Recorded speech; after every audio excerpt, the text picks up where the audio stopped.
What's up everyone, back for another vlog, and in today's vlog I will be showing you the Shelfie beers that I'll be reviewing for the month of April 2023. So if you're unfamiliar with what Shelfie beers are, pretty much exactly how they sound. They are beers that I can easily grab off the shelves here locally in the Buffalo, New York area, and I try to get a mixture of beers from some of your bigger regional, national, and international breweries. I post Shelfie beer reviews every single Tuesday and Friday of each month. And in the month of April 2023, there are 8 Tuesdays and Fridays. So there are 8 beers here in front of me. And these are in order from your left to right in how I'm going to post them throughout the month. This will be the first Shelfie beer, and this will be the last. So let's go over these real quick. I tried to get a decent selection, but it's kind of last minute thing and I grabbed what I could, but I'm pretty happy with the selection, although I did not grab any international beers, but I'm still going to try to review one international beer per week. We'll see how that works. I've been doing a pretty good job so far this year, so we'll see if that happens. So the first beer we have is one of the newest releases from Southern Tier, and it's their Vanilla Scoop. So they're calling this one of their Imperial ales. And on the side here, it says ale with natural flavors, made with milk sugar, aka lactose, and made with Perry's ice cream. So this is apparently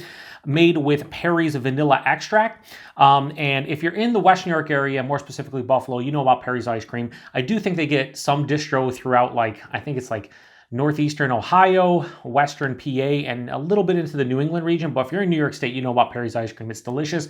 So I'm curious to see how this one is, but I will be honest with you and say I'm a little bit hesitant to say that this is going to be delicious, because the other Imperial ales that they've released, like the French Toast and the Frosted Sugar Cookie, while spot on flavor-wise, have been a bit too sweet in general. So I hope that's not the case here with this one.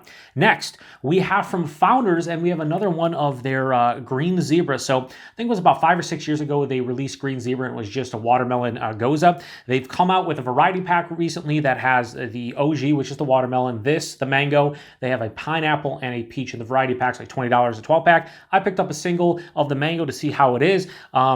This is 4.6% and 10 IBUs, and it does say it goes a style ale with a mango and natural flavors. I think it just used to say, well, for the OG, I think it was just watermelon and salt, because obviously it goes is brewed with salt. But interested to see if that's as good as the original. Next, we have one that I really wanted to try. It's from Three Floyds, and this is their Zombie Ice.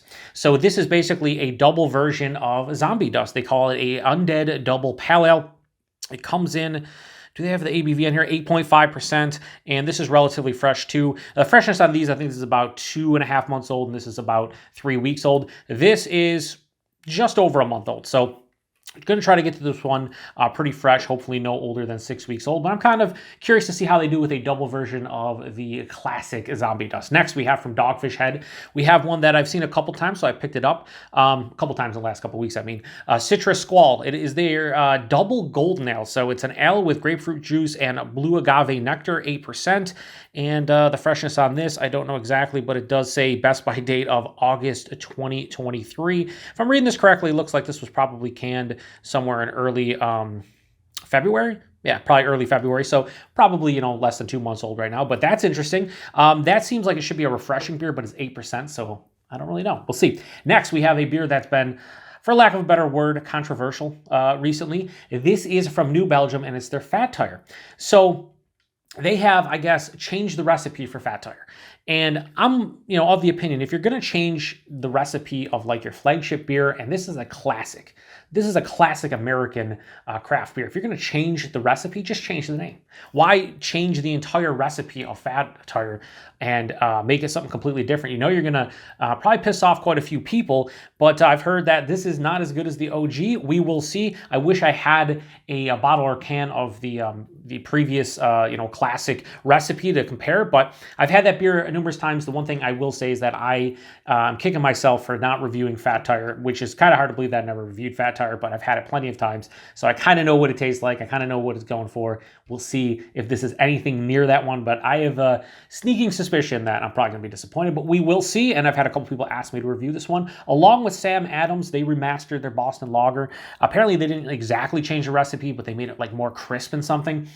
I don't know. I thought I had an older bottle of Sam Adams that I could do a comparison. I do not. So I'm going to see if I can find somewhere on the shelves an older bottle of Boston Lager so I can do a comparison between the old recipe and the remastered recipe. But I've yet to been able to find the older one, so we'll see. Next, we have another Stone beer. So I've been on a Stone kick recently. I've reviewed a couple of their beers over the past couple months, a part of Shelfie Beer Reviews, and this is their Patio Magic. So it's a double IPA.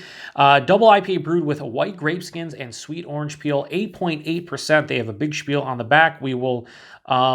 yeah, so this is Phantasm. They're using Phantasm in this, which has been... I have a love and hate relationship with Phantasm. I've only had 1 or 2 beers where it really is awesome, and in other beers it just makes the aroma fantastic and the taste kind of not as great. So we'll see what this one's all about, but I've really been enjoying Stone's beers over the past 6 months. They've been bringing back some classics, and they're all tasting damn good to me.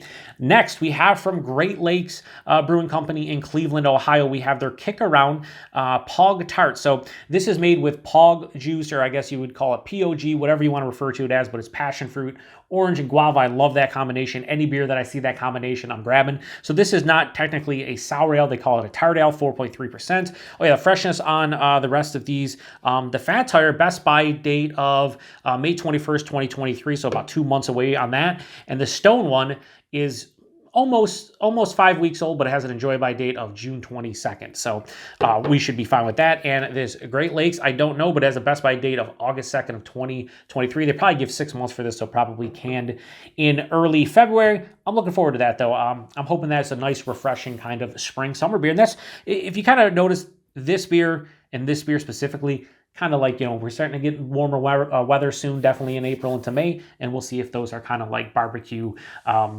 crushers and whatnot. Last but not least, we have I feel a classic here in America as far as craft beer goes. It comes from Abita, and it is their Turbo Dog. So this is just a brown ale. They call it a brown ale. It comes in at 5.6% alcohol by volume. And yeah, I'm pretty sure this is like more in the English style, although it might be like an English-American hybrid. And fun fact about this one, this was one of the first brown ales that I ever really enjoyed. I thought when the first time I had this one, it kind of had like a Heath or Score Bar kind of flavor to it. It was really heavy on the toffee and caramel, had some nice chocolate notes. And this is, to date, my favorite beer from Abita, especially when it comes to their year-round offerings or like their flagship beers. This beer right here is my jam.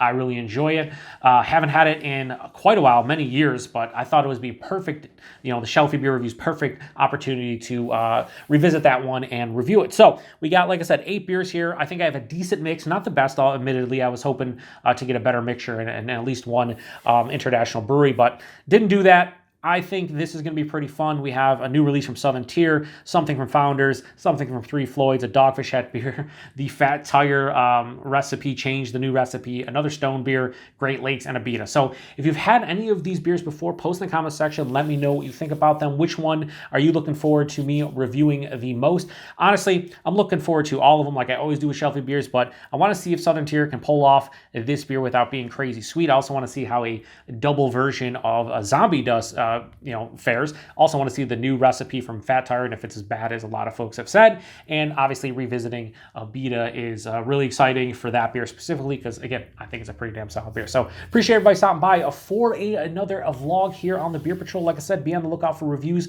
of these beers throughout the month of April. And until the next one, cheers.